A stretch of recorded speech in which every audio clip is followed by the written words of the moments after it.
আসসালামু আলাইকুম এভরিওয়ান। তো আজকে আমি আপনাদের দেখাবো আপনারা কীভাবে খুব সহজেই ফালুদা মিক্স তৈরি করে নিতে পারবেন।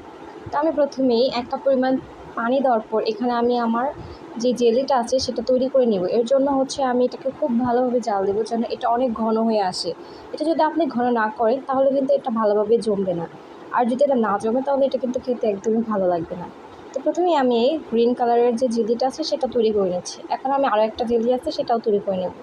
তো এটাও আমি সেমভাবেই তৈরি করব। এখানে আমি আগে প্রথমে 1 কাপ পরিমাণে পানি দিয়ে এখানে জেলিটা ঢেলে দিচ্ছি। তো দেওয়ার পরে এখানে আমি আবার এটাকে খুব ভালোভাবে জাল দিয়ে এটাকে ঘন করে নেব।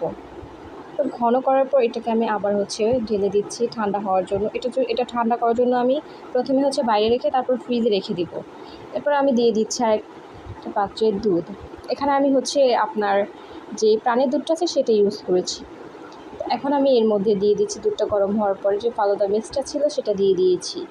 এটা দেওয়ার পর আমি এখানে দিয়ে দিচ্ছি সবার লাস্টে চিনি।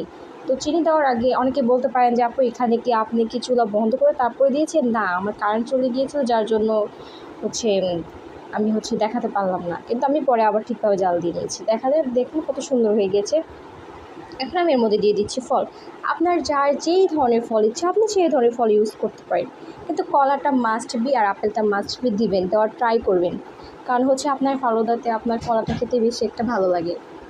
এরপর আমি অনেক ধরনের ফল দিয়ে দিচ্ছি। এখানে আমার কাছে যা যা ফল ছিল আমি সব ধরনের ফলই দিয়ে দিয়েছি এখানে।